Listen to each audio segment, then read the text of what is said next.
Boas-vindas ao Discovery Tour by Assassin's Creed Egito Antigo.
Boas-vindas a Alexandria, planejamento da cidade.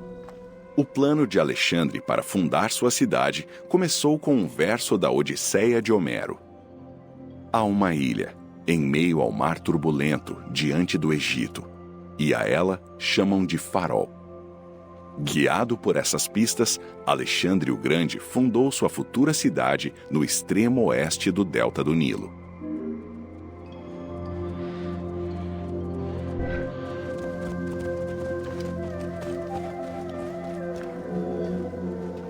Embora Alexandre considerasse esse local ideal para sua grande cidade, ele apresentava desafios consideráveis. Seu acesso era dificílimo durante tempestades, os pântanos em volta favoreciam as doenças e o solo de calcário impedia o desenvolvimento agrícola. Contudo, graças à influência de seu mentor, Aristóteles, Alexandre o Grande reconheceu que seu valor era sua localização estratégica. Alexandre sabia que, ao controlar Pelúsio a leste, Mênfis ao sul e a joia da coroa, Alexandria, a oeste, ele criaria um baluarte triangular que lhe permitiria controlar todo o delta do Nilo, mantendo o acesso ao Mediterrâneo.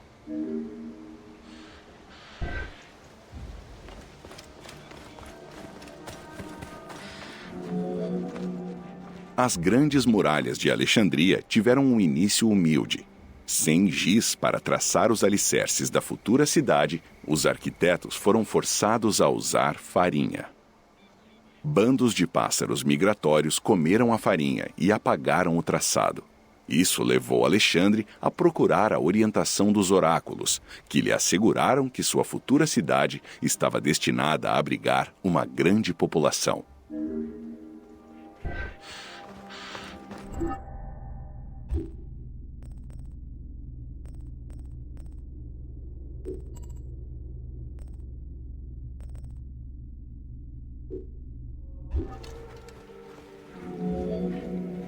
As escavações lideradas por Mahmud Bey el-Falaki no século XIX revelaram que a área amuralhada media aproximadamente 5,2 quilômetros de comprimento e 2,2 quilômetros de largura. Sua altura era de mais ou menos 9 metros.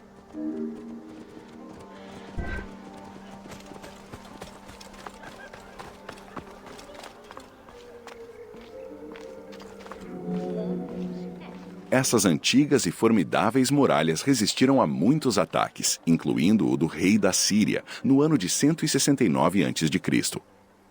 Foi apenas em 295 que elas acabaram caindo diante do imperador romano Diocleciano, e isso depois de 8 meses de ataques contínuos.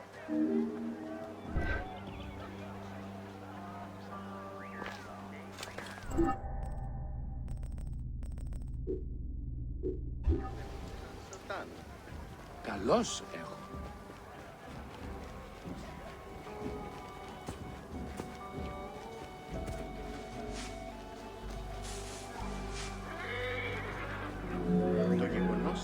O principal arquiteto de Alexandria, Dinócrates, escolheu um plano hipodâmico. As quadrículas maximizavam a funcionalidade, com ruas retas e amplas e canais embaixo delas. Alexandre reconheceu o valor militar do traçado da cidade. As largas ruas paralelas facilitavam sua vigilância, ao mesmo tempo que permitiam a livre movimentação das tropas.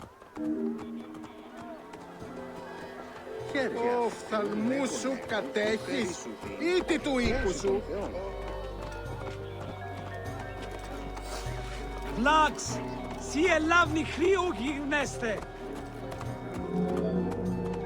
Um corredor central ia do porto do Mediterrâneo, no norte, até o lago Mareotis, no sul. Essa via servia de conexão direta entre os dois portos, o que beneficiava comerciantes e viajantes.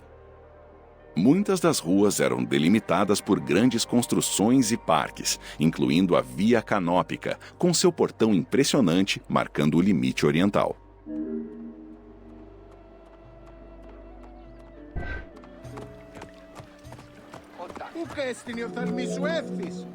É provável que Alexandria tenha sido construída sobre uma cidade egípcia já existente.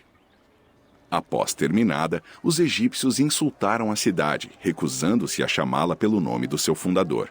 Em vez disso, eles a chamaram de Hakked, local de construção, em sinal de desprezo. Seu nome helenizado foi Rácotis. Apesar disso, o nome Alexandria permaneceu.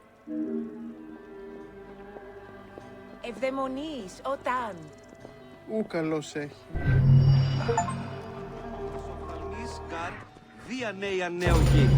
Boas-vindas à Introdução a Alexandria. Após conquistar o Egito em 331 a.C., Alexandre o Grande decidiu construir uma nova cidade, que, como era de costume, batizou com seu próprio nome. Após a sua morte, a cidade de Alexandria logo se tornou a capital do reino ptolemaico e a cidade mais importante do mundo grego.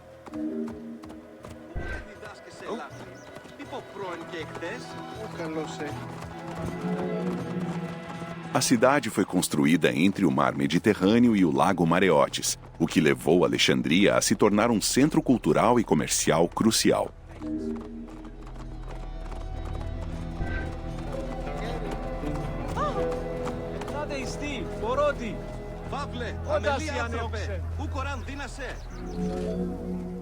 Para onde quer que alguém olhasse, havia edificações suntuosas. Os palácios reais, os inúmeros templos, o ginásio, os luxuosos jardins públicos e grandes avenidas.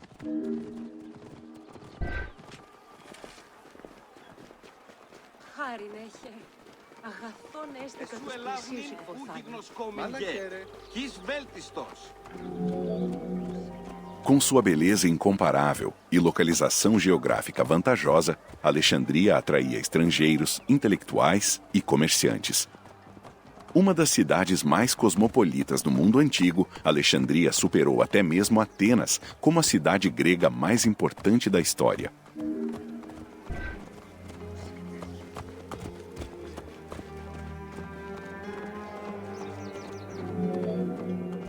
Os obeliscos egípcios eram muito apreciados por arquitetos romanos. Enquanto a estética romana favorecia o uso de um único monumento, obeliscos egípcios eram construídos em pares e geralmente localizavam-se na entrada de templos. Vários obeliscos do Egito Antigo ainda existem hoje em dia, embora muitos estejam espalhados pelo mundo em locais como Paris, Roma, Nova York e Londres. Tudo isso mostra que Alexandria foi influenciada significativamente pelo passado rico do Egito.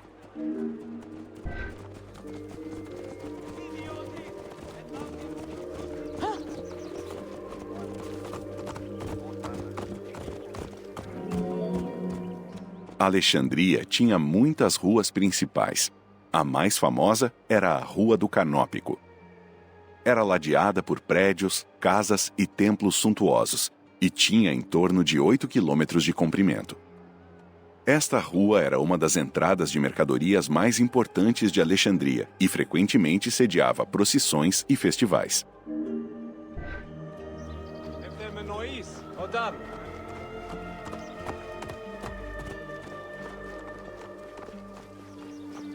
Amaxa elavnis gagisteos, amelison.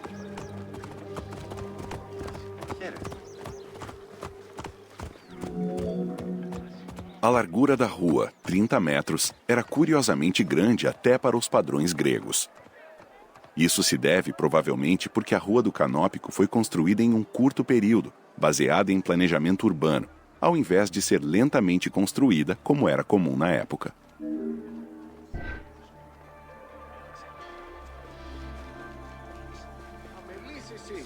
Ούκα λάβνης γνώσκης, φαύλε.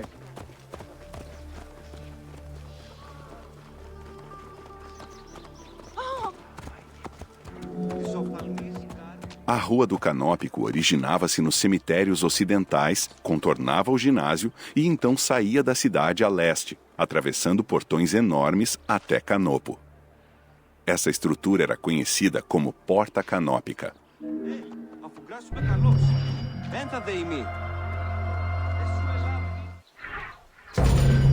Boas-vindas a Os Faraós Gregos.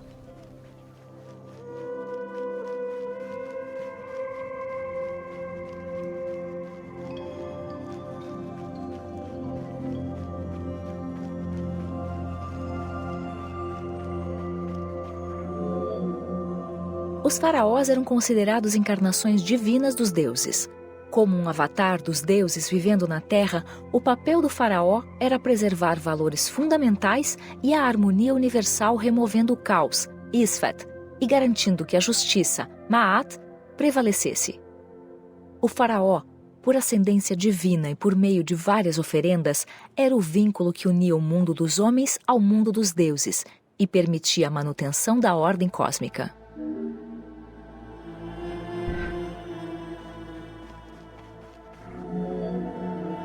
A dinastia ptolemaica reinou sobre o Egito de 305 a.C. a 30 a.C.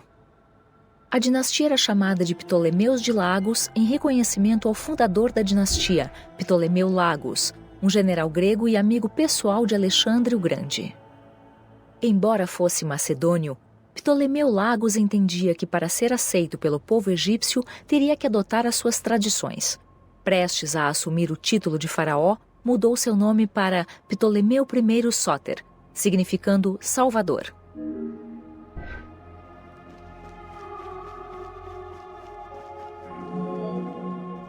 Nascido em 356 a.C., Alexandre o Grande recebeu uma educação precoce sobre assuntos do reino antes de integrar o exército macedônio, onde rapidamente subiu na hierarquia. Após o assassinato de seu pai em 336 a.C., que alguns acreditavam ter sido orquestrado pelo próprio Alexandre, ele se tornou o rei da Macedônia. Governante de um reino unificado e líder de um grande exército, Alexandre se voltou para as conquistas. Ansioso para reivindicar as cidades gregas da Ásia Menor, ele enfrentou as forças persas, obtendo vitória após vitória.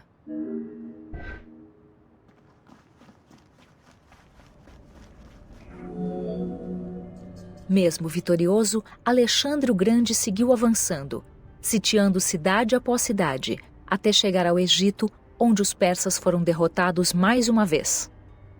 Visto como libertador pelo povo egípcio, Alexandre decidiu se tornar um faraó completo.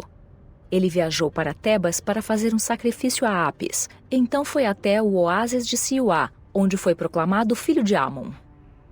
Oficialmente faraó do Egito, Alexandre passou grande parte do inverno lá e fundou a cidade de Alexandria.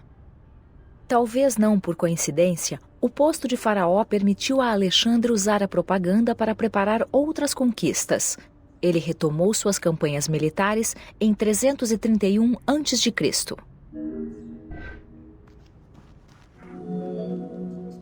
No seu leito de morte em 323 a.C., Alexandre o Grande concedeu a satrapia do Egito a Ptolemeu Lagos. Perfeitamente ciente do valor do Egito, Ptolemeu garantiu não apenas a estabilidade das fronteiras do país, mas também seu desenvolvimento econômico e militar. Ao mesmo tempo, ele trabalhou com a elite egípcia para manter a ordem interna do país.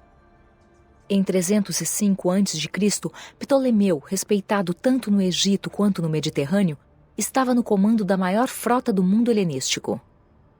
Ptolemeu assumiu oficialmente o título de faraó do Egito em janeiro de 304 a.C., no aniversário da morte de Alexandre o Grande.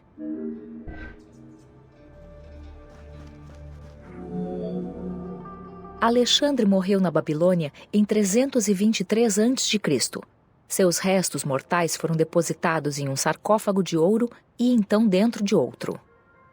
O caixão foi transportado em uma carruagem dourada e ornamentada com pedras preciosas, puxada por 64 mulas com coroas de ouro. Por ordens de Ptolomeu I, o cortejo fúnebre foi redirecionado a um templo grandioso em Alexandria, construído em homenagem ao conquistador.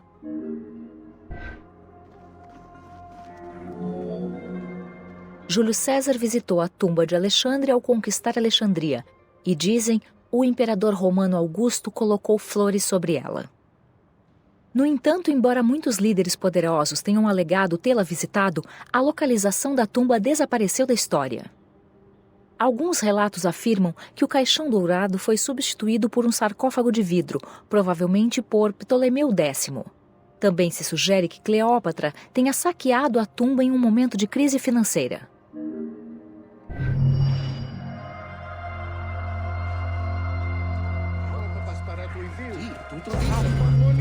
Boas-vindas a Alexandria. Os portos de Alexandria eram um grande centro comercial, conectando eficazmente o Egito às regiões mediterrâneas e além. Uma tremenda quantidade de materiais e mercadorias passava pela cidade diariamente. O grande mercado portuário era chamado de Empórium. Lá que as mercadorias eram negociadas pelos donos das embarcações, chamados náucleros.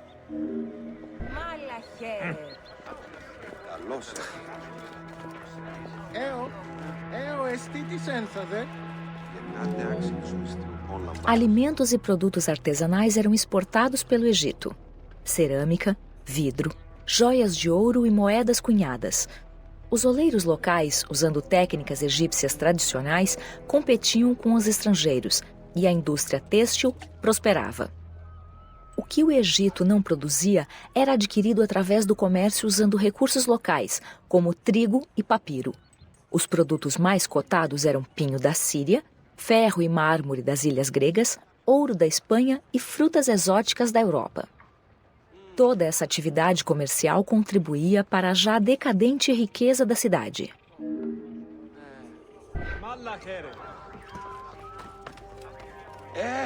Sim.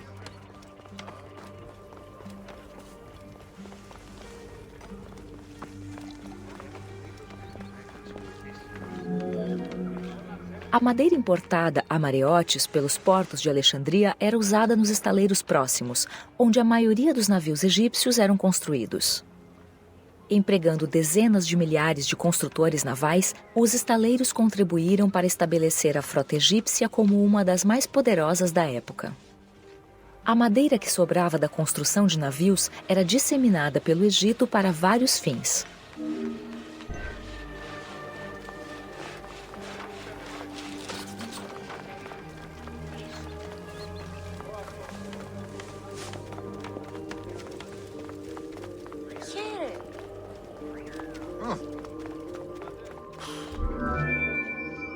O porto sul do Lago Mareotes era o maior em Alexandria.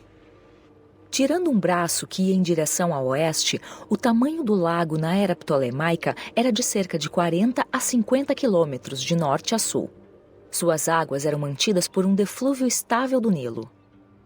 Além do lago, um canal artificial foi criado para auxiliar a transferência de mercadorias da cidade até o porto usando balsas, embora não seja representado no jogo devido ao seu tamanho.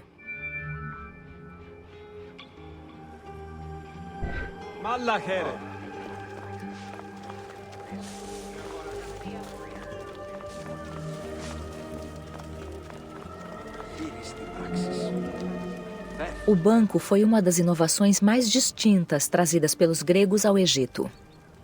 O ponto central da riqueza de Alexandria era a sistematização real de impostos em quase tudo. Itens básicos como sal, óleo, cerveja, trigo e linho tinham impostos pesados. Como resultado, O Tesouro Real de Alexandria conseguia garantir a estabilidade econômica da maior parte das áreas administrativas do Egito.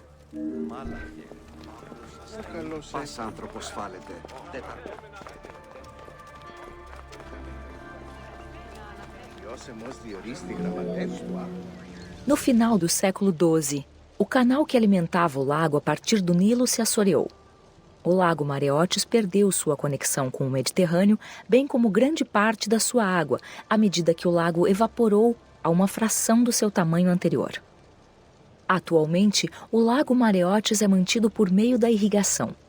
No entanto, apenas permanece cerca de 17% do seu tamanho original.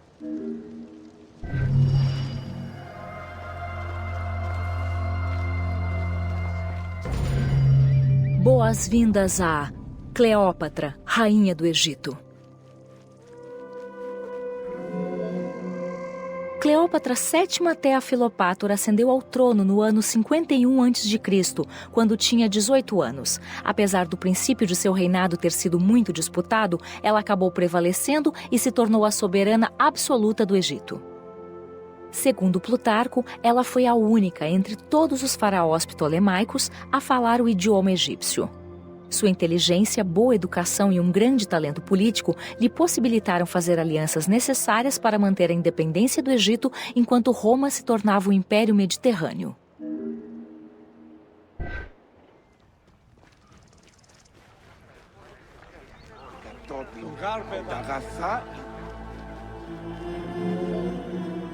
É importante compreender que o conhecimento que Cleópatra tinha do idioma e da cultura egípcia lhe permitiu criar referentes ideológicos poderosos, os quais foram muito bem recebidos pelos egípcios antigos. Ao se associar à deusa Iset, a Mãe Divina, grande da magia e repositório da essência divina, Cleópatra se estabeleceu de maneira sólida como a protetora das duas terras e legitimou seu lugar no trono.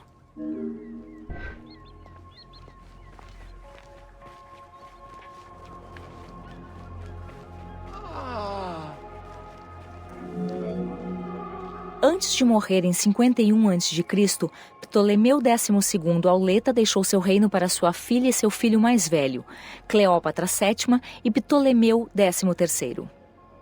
Como era costume, os irmãos se casaram. O novo faraó tinha 10 anos de idade e sua irmã esposa, 17. Os primeiros anos do reinado não foram fáceis. Entre 50 e 48 a.C., secas e enchentes agravaram os problemas do Egito. O general Áquila e o conselheiro real Potino intervieram constantemente nas decisões políticas dos jovens soberanos e terminaram colocando Ptolemeu XIII contra Cleópatra. Em 48 a.C., Cleópatra foi exilada.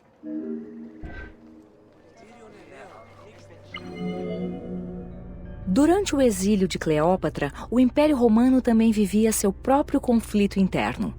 César e Pompeu estavam em guerra e, após ser derrotado em 48 a.C., Pompeu partiu para Alexandria na esperança de encontrar refúgio. Isso acabou sendo um grande erro.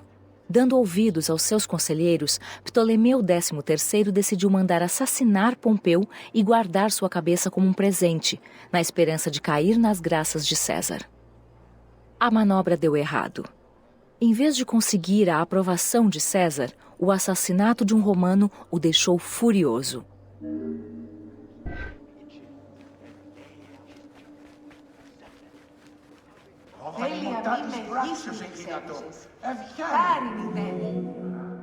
Cleópatra, ciente da fúria de César contra Ptolemeu por conta do assassinato de Pompeu, decidiu aproveitar a situação.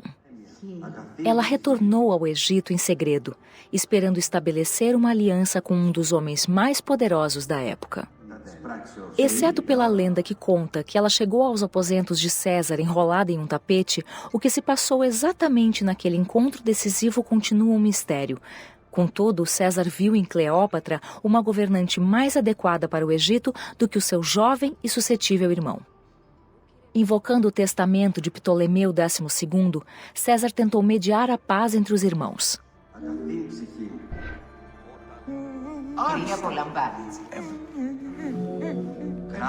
Ptolomeu XIII ficou enfurecido com essa reviravolta, e o regresso de Cleópatra não agradou muito aos seus conselheiros. Impelido pelo general Áquila e por Potino, o jovem faraó conspirou contra César e Cleópatra, o que resultou no cerco de Alexandria em 47 a.C. Em março de 47 a.C., César derrotou as forças de Ptolomeu XIII. O jovem faraó se afogou no Nilo depois de fugir do campo de batalha. Com seus adversários mortos ou impotentes, Cleópatra se casou com seu outro irmão menor, Ptolomeu XIV, e assumiu o trono do Egito de uma vez por todas. O fim da Guerra Alexandrina também consolidou a aliança romântica e política entre Cleópatra e César.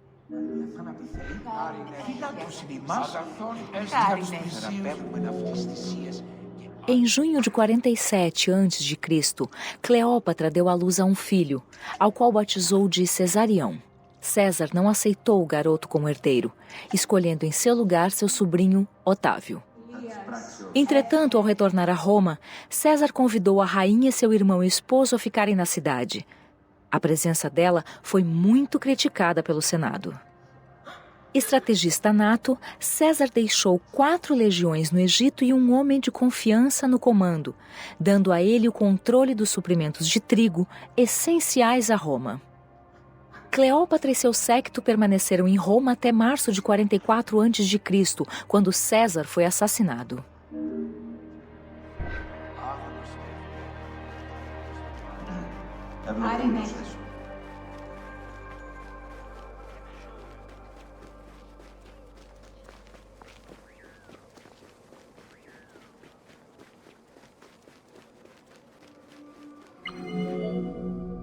Marco Antônio, o mais fiel aliado de César, visitava com frequência a rainha do Egito durante sua estadia em Roma.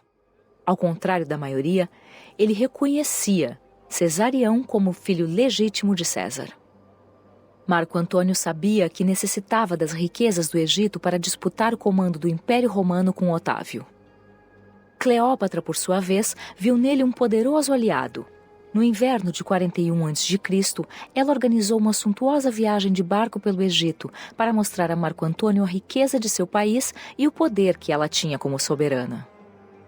Assim, surgiu uma relação romântica e política. O Senado romano voltou a mostrar sua indignação. Para acalmar os ânimos em Roma, Marco Antônio se casou com Otávia, irmã de Otávio.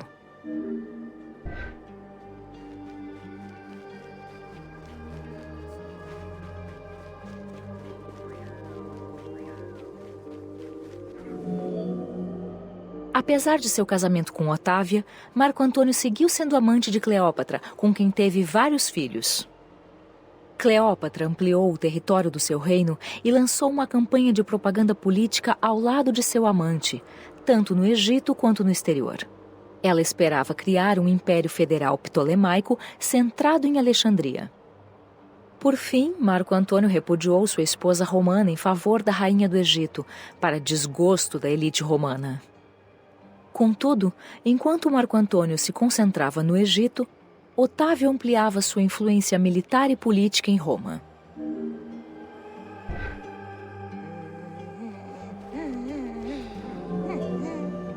Otávio conseguiu que sua própria campanha de propaganda fosse exitosa. O povo de Roma odiava Marco Antônio e Cleópatra. Para evitar a censura que decorreria de um ataque a outro romano, Otávio simplesmente declarou guerra ao Egito. O poder de Roma continuava sendo supremo. A poderosa frota egípcia, acompanhada pelas tropas de Marco Antônio, foi derrotada em 31 a.C. em Áxio. Otávio chegou ao Egito para formalizar sua vitória em 30 a.C.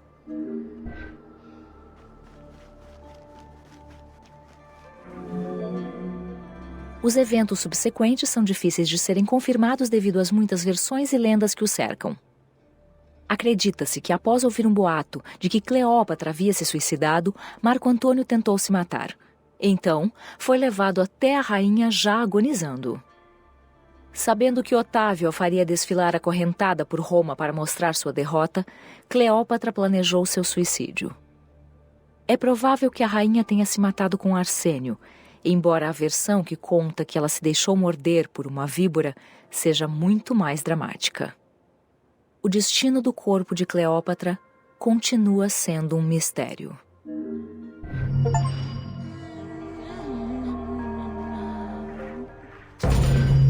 Boas-vindas a O Cerco de Alexandria.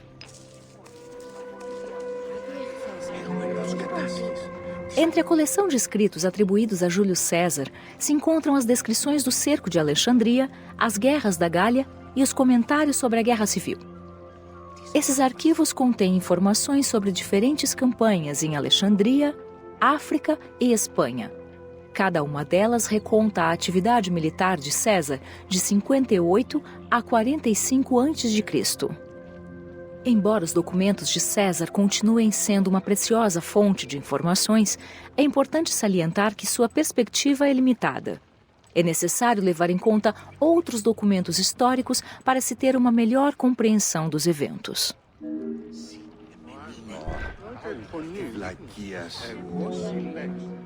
Os textos sobre o cerco de Alexandria descrevem os eventos da guerra civil que o precederam e como César ficou sitiado no palácio dos Ptolomeus. Outros autores antigos deixaram informações igualmente valiosas e às vezes contraditórias.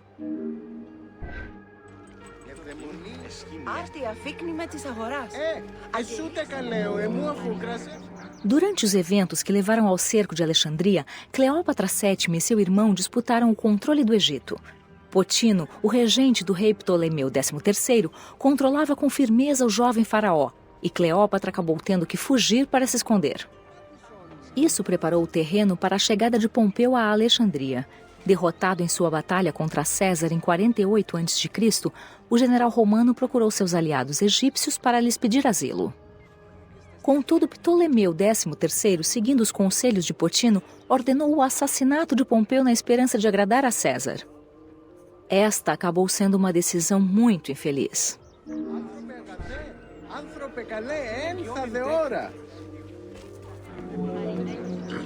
A cabeça de Pompeu foi apresentada a César quando este chegou a Alexandria.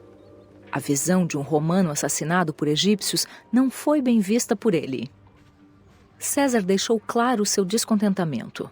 Ordenou o retorno de Cleópatra, fez com que os irmãos resolvessem suas diferenças e reinassem sobre o Egito juntos, conforme a vontade de seu pai.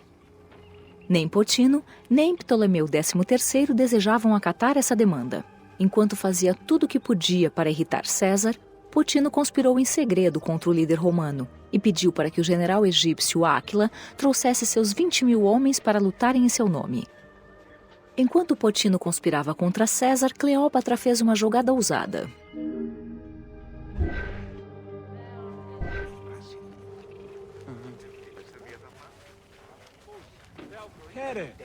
Oh, Here!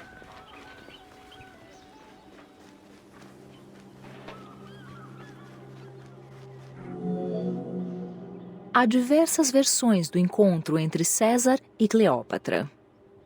Uma delas relata que Cleópatra entrou sozinha no palácio à noite. Outra diz que ela estava acompanhada de um aliado e foi levada para dentro do palácio enrolada num tapete. Não se sabe exatamente o que se passou naquele encontro decisivo, mas é fato que Cleópatra se encontrou com César e conquistou sua aprovação. Potino e Ptolomeu XIII ficaram muito irritados com essa reviravolta.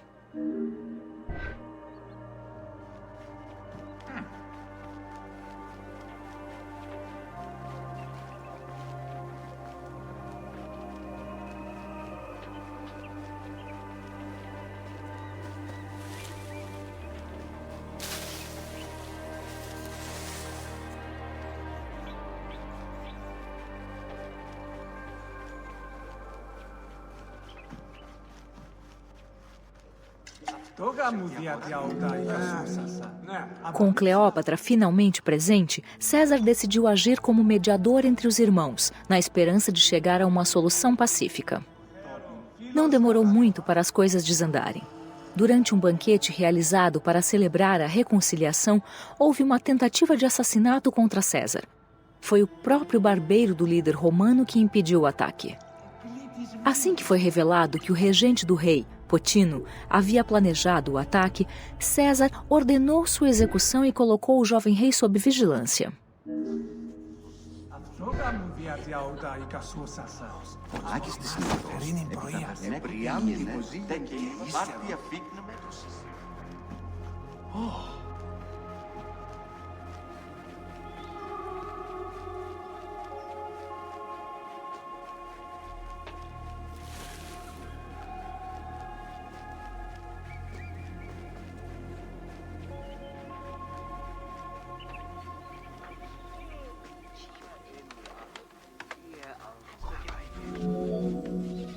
Preso no palácio com apenas 4.000 soldados e sabendo que a chegada de forças inimigas era iminente, César pediu a ajuda da Síria, de Rhodes e da Cilícia.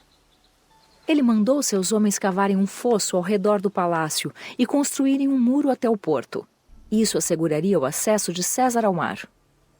Quando o general egípcio Áquila chegou à cidade com seus 20.000 homens, a batalha por Alexandria começou.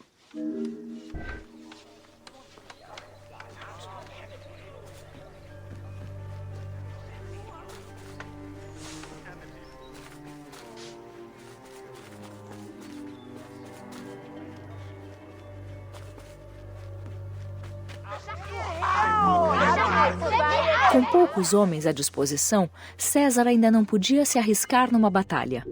Em nome de Ptolemeu, ele enviou embaixadores para negociar uma trégua com Áquila. Sabendo que as ordens não vinham do jovem rei e furioso com a prisão do faraó, Áquila ordenou a execução dos mensageiros. Com César confinado dentro do palácio, Áquila posicionou suas tropas em volta da cidade. Durante vários dias e várias noites, escaramuças foram travadas pelas ruas de Alexandria.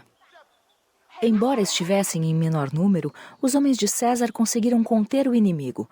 Isso motivou a próxima jogada de Áquila: capturar a frota romana ancorada no porto.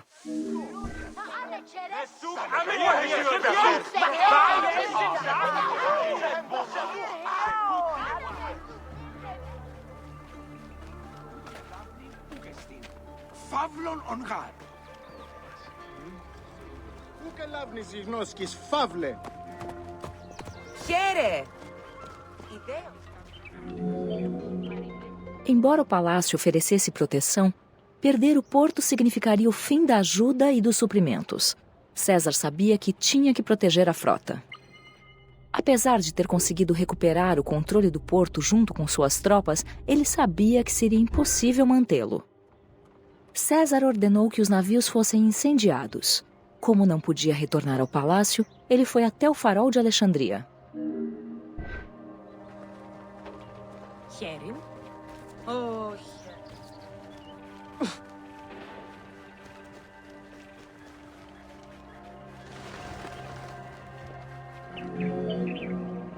Combatendo as tropas egípcias para abrir caminho, César e seus homens acabaram chegando à ilha onde se encontrava o farol e ali se refugiaram. Com acesso fácil ao mar aberto, César conseguiu enviar mensagens aos seus aliados, pedindo-lhes reforços e mais suprimentos. O forte da ilha também permitiu que ele dominasse o acesso ao porto com as correntes usadas pelos egípcios para controlar o tráfego de navios nas docas de Alexandria. A cronologia exata dos eventos durante a guerra em Alexandria permanece imprecisa. Relatos conflitantes levantam dúvidas sobre quando a grande biblioteca foi incendiada ou mesmo se isso de fato aconteceu. Um relato afirma que durante a luta, as docas e os armazéns foram incendiados e que o fogo se alastrou até a biblioteca. Outras fontes indicam que quando Áquila tomou conta do porto, César teve que deixar a segurança do palácio para defender sua frota. Enquanto os inimigos lutavam no porto, seus arsenais incendiaram os navios e essa destruição se espalhou até a biblioteca.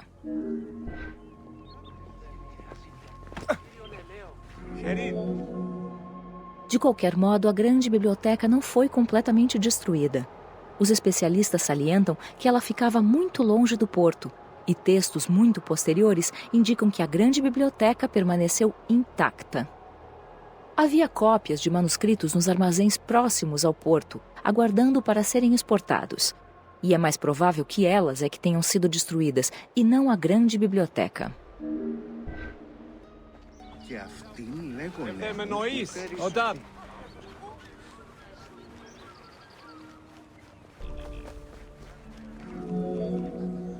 A destruição da grande biblioteca pode ter ocorrido por conta de diversos incêndios ao longo do tempo.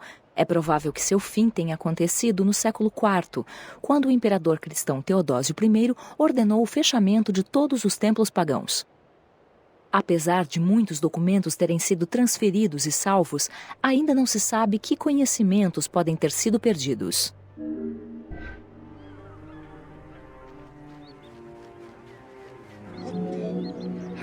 Embora esteja documentado que foi Áquila quem comandou a batalha contra César, parece que a irmã de Cleópatra, apoiada por seu irmão, mandou assassiná-lo para pôr seu aliado Ganimedes no lugar dele. Ganimedes demonstrou ser um estrategista valioso para os egípcios. Foi ideia dele cortar o acesso de César ao porto, deixando-o preso dentro do palácio.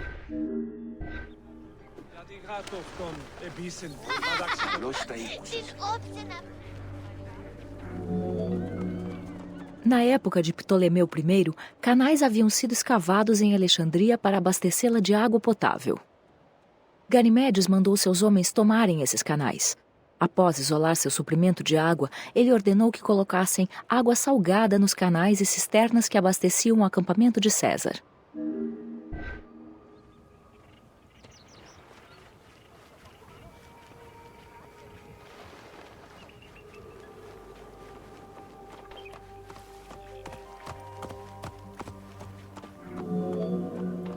Os soldados romanos entraram em pânico.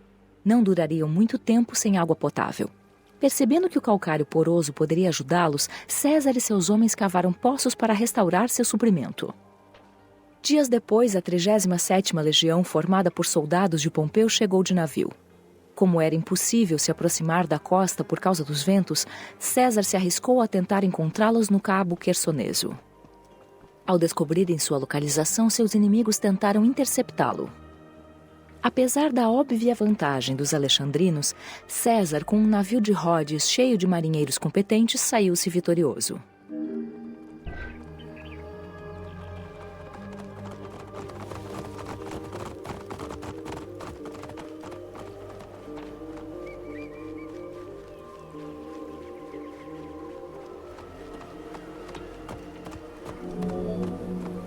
Com a ajuda dos navios aliados, César pôde fazer com que os egípcios recuassem, assumindo o controle do farol. Ao tomar o controle da ilha, ele lançou os alexandrinos ao mar, para que voltassem nadando até a cidade. Porém, César não conseguiu manter o farol por muito tempo. O inimigo se reagrupou e partiu para invadir a ilha. Apesar da exortação de César, muitos dos seus homens entraram em pânico e abandonaram seus postos fugindo de navio ou a nado.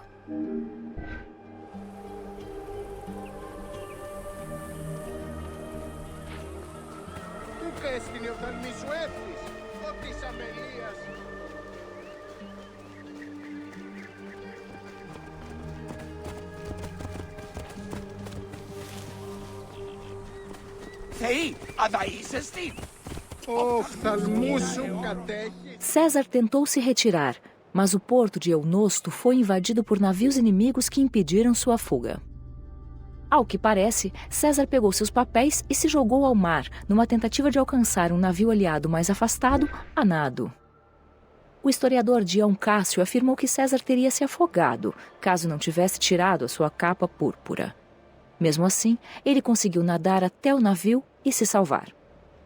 Os alexandrinos recuperaram a capa e a usaram como troféu para comemorar a derrocada romana.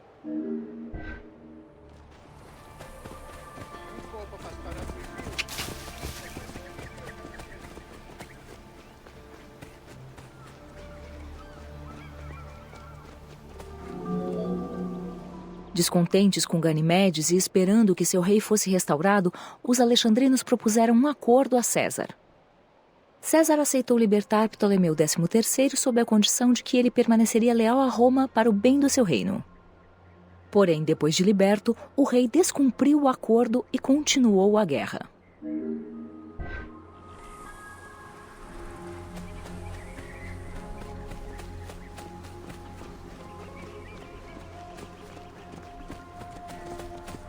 Ο φθαλμούς σου κατέχεις ήτι του οίκου σου.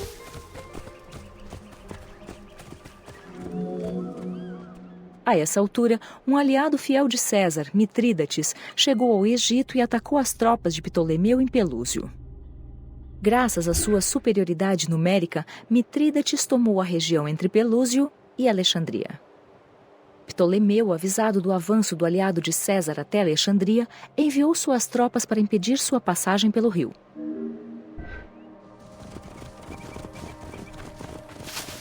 Βλάξ, σι ελάβνη χρήου γυρνέστε.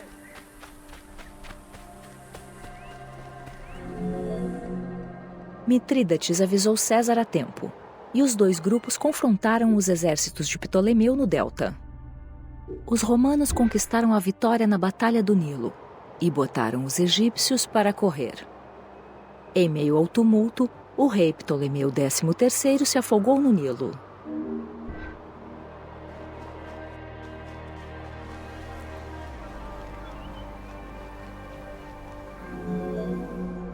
Com o fim do cerco, Cleópatra VII se casou com seu irmão mais novo, Ptolomeu XIV, e reinou sobre o Egito até o ano 30 a.C. Durante seu reinado, Alexandria consolidou sua posição dentro do Império Romano e, no fim, superou Atenas como uma das cidades mais importantes do mesmo império. Júlio César permaneceu no Egito por um curto período. Ele e Cleópatra viriam a ter um filho, chamado Cesarião.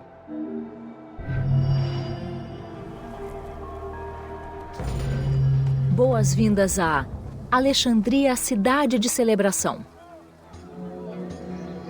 Como a maioria das cidades gregas, Alexandria oferecia muitas formas de entretenimento. A maioria era vinculada a cultos, práticas religiosas e às festas relacionadas a elas. Entre estas festas, as mais importantes eram as celebrações dinásticas, instituídas em homenagem aos reis e rainhas ptolemaicos divinizados. Estas celebrações podiam se estender por dias e incluíam sacrifícios, oferendas, procissões e banquetes públicos. Sou apenas tua lira, ouço que...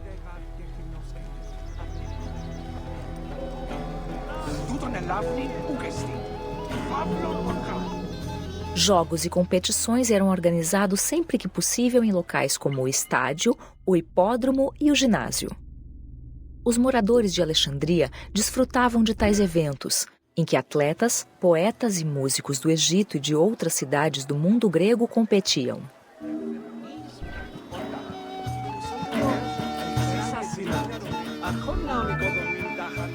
Como toda boa cidade grega, Alexandria tinha um teatro. A arquitetura desta estrutura tem estilo romano. Isso se dá porque a equipe duplicou o Teatro de Cirene. Os teatros romanos costumavam ser semicirculares e construídos do zero em uma área plana com estruturas feitas para melhorar a oração. Teatros gregos eram mais alongados, semelhantes a uma ferradura, e favoreciam as inclinações de colinas naturais para dar apoio à acústica.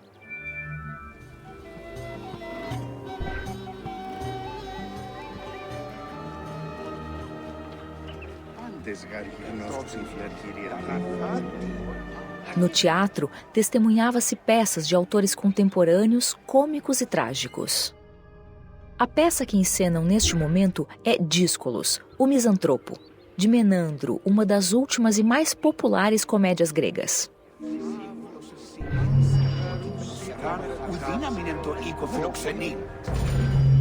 Boas-vindas à Educação em Alexandria.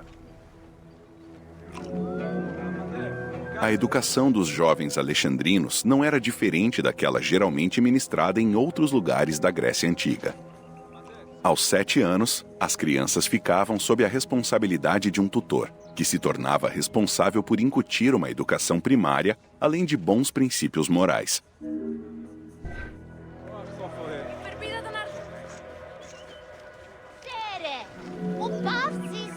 As aulas geralmente aconteciam do lado de fora, a céu aberto. No ginásio, os alunos aprendiam não apenas sobre esportes, mas também tópicos como retórica, filosofia, música e poesia, assuntos considerados essenciais para a educação na época.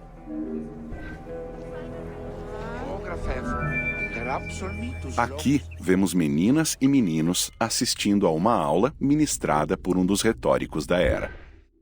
A equipe fez a escolha de mostrar ambos os gêneros assistindo à aula no contexto do universo do jogo. Embora seja historicamente incorreto, a equipe sentiu que não era necessário priorizar o sexismo histórico em detrimento de um jogo inclusivo.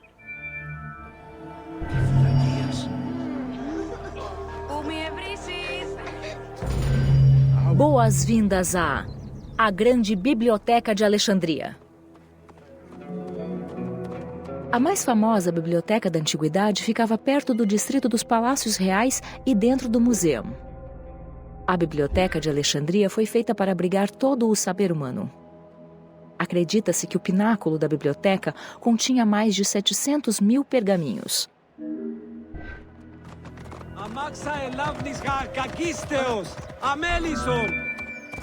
Através dos séculos, incêndios e guerras entre a cristandade e os pagãos destruíram completamente a biblioteca.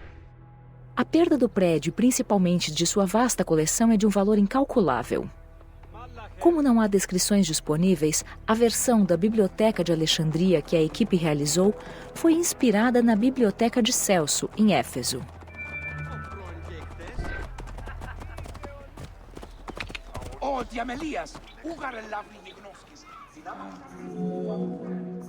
Embora grande parte da coleção tenha sido comprada à custa do governo, a biblioteca também obteve livros por outros meios. Todos os livros trazidos por visitantes eram apreendidos para serem copiados para a biblioteca. A cópia era então devolvida ao proprietário e o original era guardado na coleção da biblioteca.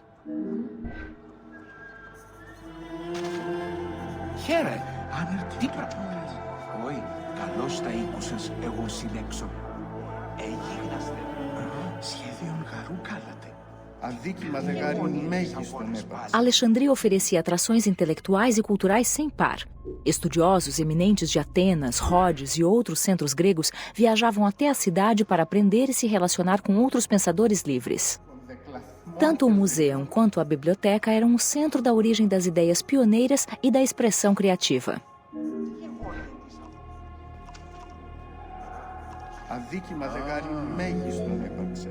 Em geral, as grandes mentes da antiguidade eram versadas em muitas disciplinas, que estavam frequentemente associadas a escolas de pensamento específicas.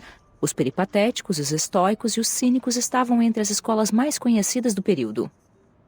É óbvio que Alexandria esteve à altura de seu papel fundamental como uma cidade para intelectuais, nutrindo muitas mentes brilhantes cujo impacto ainda reverbera em nosso mundo.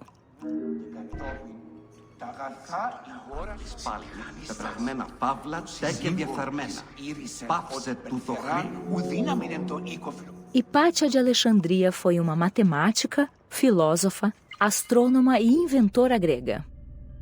Embora tenha nascido na Grécia, ela migrou a Alexandria, como tantas outras mentes brilhantes da época. Foi lá que ela se tornou chefe da escola neoplatônica de Alexandria. A maioria dos relatos diz que ela era extremamente respeitada pelos alexandrinos, como professora e filósofa. Sua morte marcou o fim da era de grandes descobertas científicas da antiguidade.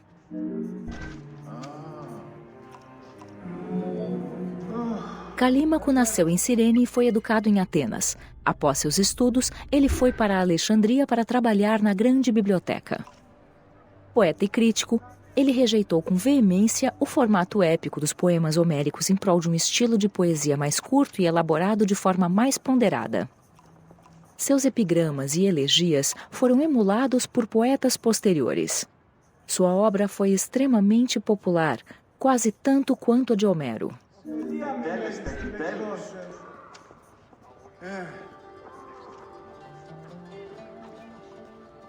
Χάριν οφείλω της θεής ότι έσωσαν με.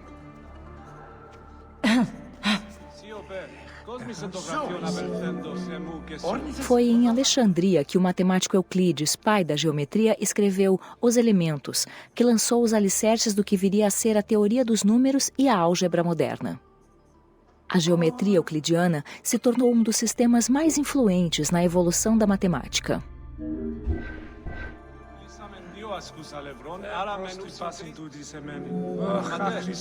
Como se calcula a circunferência da Terra? Com um camelo, 2 gravetos e sombras projetadas pelo Sol. Foi o que Eratóstenes de Cirene escreveu na sua obra principal, Geografia, enquanto era diretor da Grande Biblioteca de Alexandria.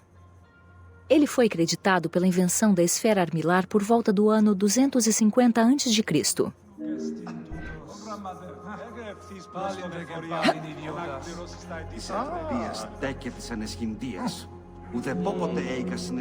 A mais completa e antiga esfera armilar conhecida foi o Meteoroscópio de Alexandria, com seus 9 anéis imponentes, diferente dos 3 ou 4 da maioria dos outros astrolábios. Conhecido entre os gregos como zodíaco, o Meteoroscópio foi usado para determinar a localização dos corpos celestes ao redor da Terra. Todo astrônomo da antiguidade que se prezasse teria procurado usar esta ferramenta para entender melhor os movimentos dos corpos celestes.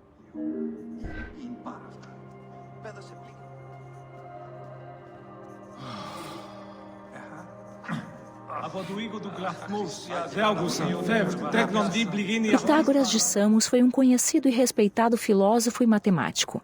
Sua obra mais famosa foi o Teorema de Pitágoras. Contudo, existem provas de que o teorema já existia na Babilônia e na Índia muito antes de Pitágoras ter nascido, o que põe em dúvida sua origem exata.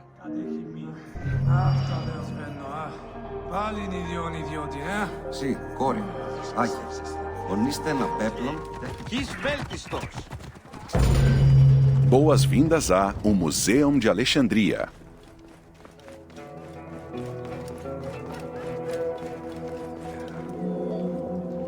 O Museum era um setor da cidade que Ptolomeu I mandou construir para rivalizar com a Academia de Atenas como instituto de busca intelectual. Dedicado a 9 musas inspiradoras, o Museum se tornou um grande centro para o esclarecimento filosófico e científico. Ele recebia estudiosos de muitos reinos, convidando-os a compartilhar seus conhecimentos em literatura, ciência e geografia.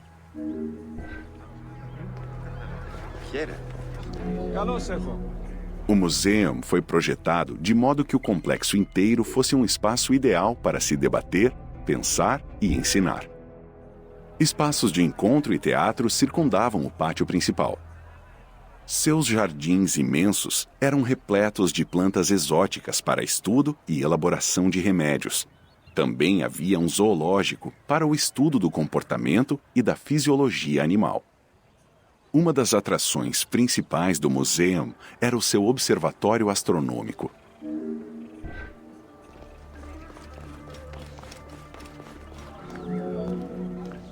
Herófilo foi um médico que passou grande parte de sua vida em Alexandria. Ele pôde dissecar uma grande quantidade de cadáveres humanos devido à política permissiva da cidade nesse tocante. Entre muitas outras descobertas, ele discerniu que o cérebro era o centro do sistema nervoso humano.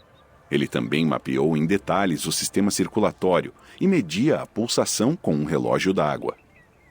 Dizem que, movido por seu desejo intenso de compreender a anatomia humana, ele realizou 600 vivissecções em prisioneiros.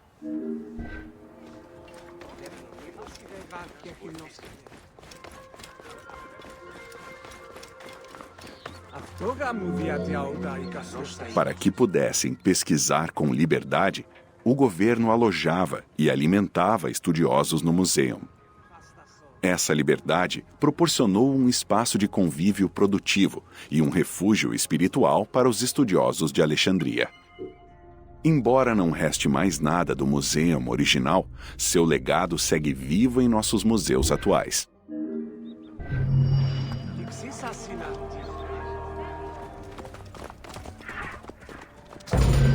Boas-vindas a O Serapeu de Alexandria.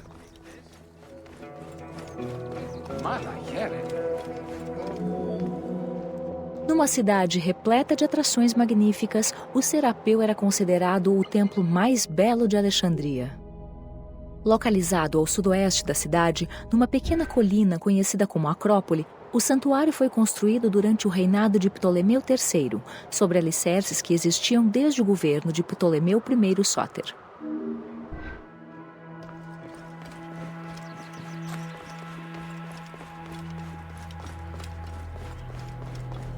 Aimoni Sotan.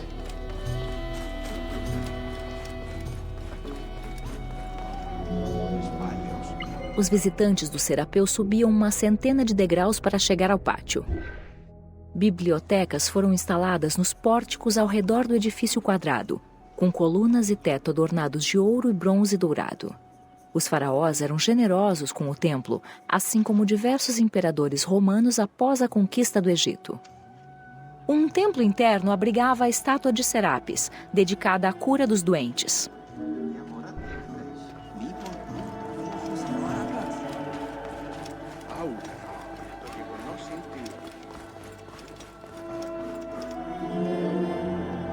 Desde a 26ª dinastia, os gregos do Egito incorporaram gradualmente o culto egípcio do touro Apis aos seus próprios rituais.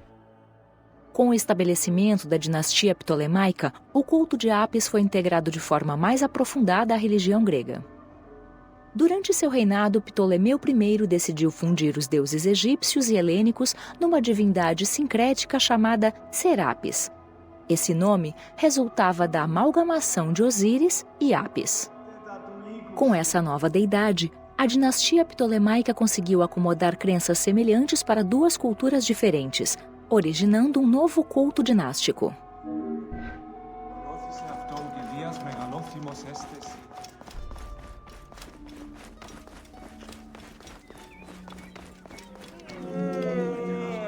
Serapis também era associado a outras deidades, incluindo Esculápio, o deus grego da cura.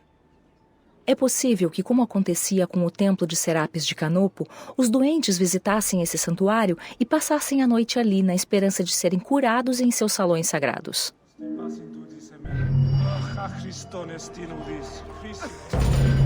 Boas-vindas às Ilhas de Faros.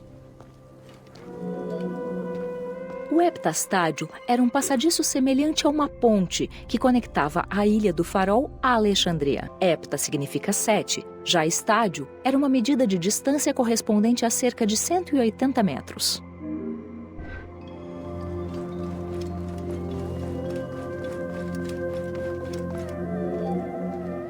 Como sua construção separava o grande porto a leste e o porto de Eunosto a oeste, ele foi projetado com canais em cada extremidade. Essas aberturas permitiam a passagem de um porto ao outro.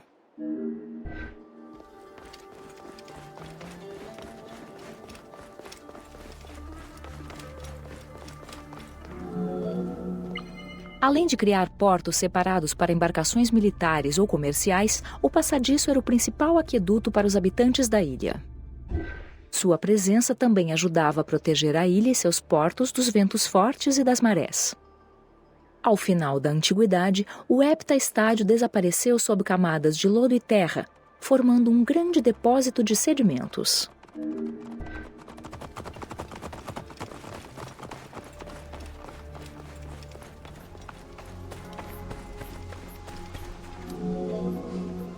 Embora o Serapeu fosse o mais famoso dos templos de Alexandria, muitos outros foram construídos dentro da cidade. A maioria dessas estruturas desapareceu completamente ao longo do tempo e não há como saber quantas existiram. No entanto, a pesquisa de papiros antigos oferece pistas muito interessantes sobre a possível localização de alguns dos templos.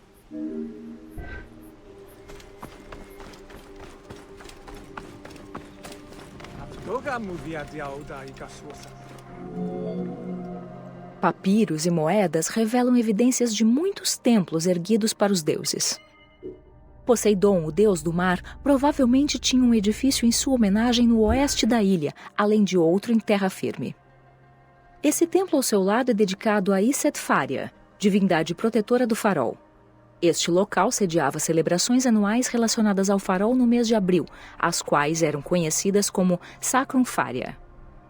Em sua encarnação como Iset Fortuna, a deusa carrega um timão e uma cornucópia, símbolos de boa sorte para os navegadores.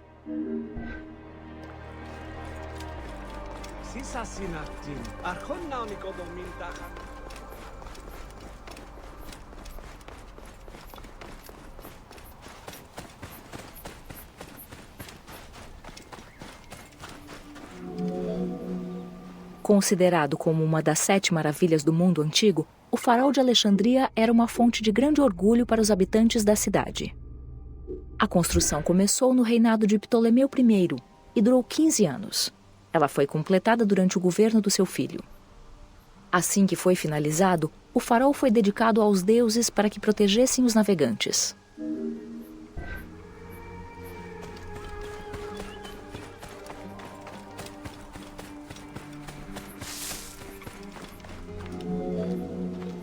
Erguida na ilha de Faros, a estrutura de pedra contava com 3 camadas escalonadas, colocadas umas sobre as outras. O segundo piso consistia de uma torre octogonal e o piso superior era uma torre cilíndrica com uma estátua em seu topo. O interior tinha espaço para os funcionários do farol e uma rampa para o transporte de combustível aos pisos superiores.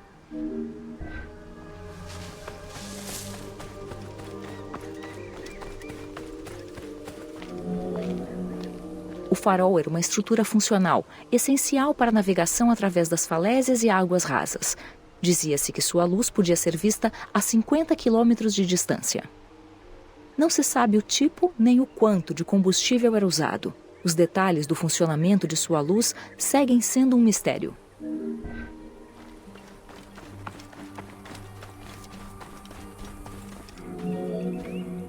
Por muitos séculos, o farol foi um dos monumentos mais altos já construídos pelo homem. Ele media cerca de 110 metros de altura, comparado com os quase 140 metros da pirâmide de Gizé.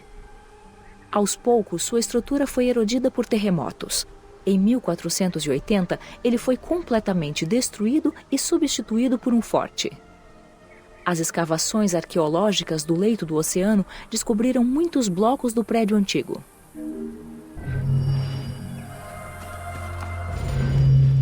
Boas-vindas a... O Paneion foi um templo construído em honra ao deus Pan, divindade da natureza. Este deus grego, frequentemente representado como metade homem, metade bode com barba, chifres e cascos, era considerado o protetor de pastores e rebanhos.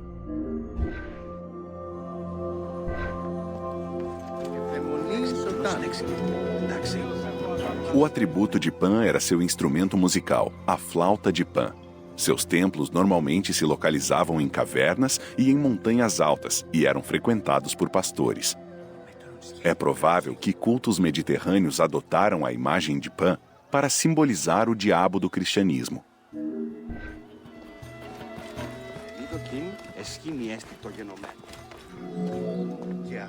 Para honrar devidamente o deus, os alexandrinos construíram um monte artificial sobre o qual instalaram seu templo, para compensar o relevo plano da cidade.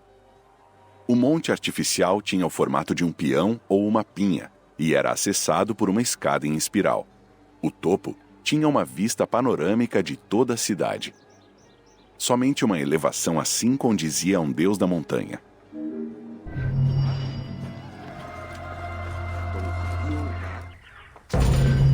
Boas-vindas a o Hipódromo de Alexandria. O hipódromo principal da cidade era chamado de Lageion, em homenagem a Lagos, o antepassado dos Ptolomeus. Os alexandrinos tinham uma paixão por corrida de cavalos. Eram fascinados pela rivalidade destas corridas, o agon, como era dito na época, que acompanhava a competição. Era uma luta pela glória.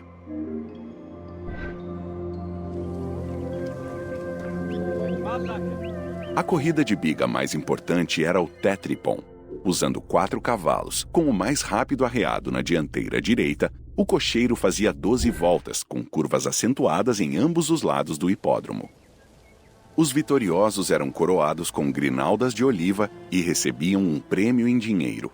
Mas a recompensa mais cobiçada era ser aclamado pelas obras de poetas como Calímaco e Píndaro. Anthropei.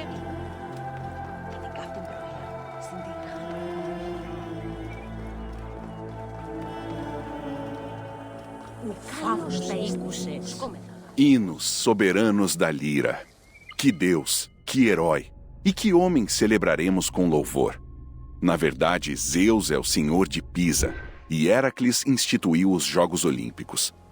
enquanto Terão deve ser celebrado por questão de sua vitoriosa quadriga. Terão, que é justo em relação a hóspedes e que é o baluarte de Agrigento, o melhor de uma linhagem auspiciosa de ancestrais, em altas torres da cidade, levando riqueza e glória para coroar seus méritos inatos.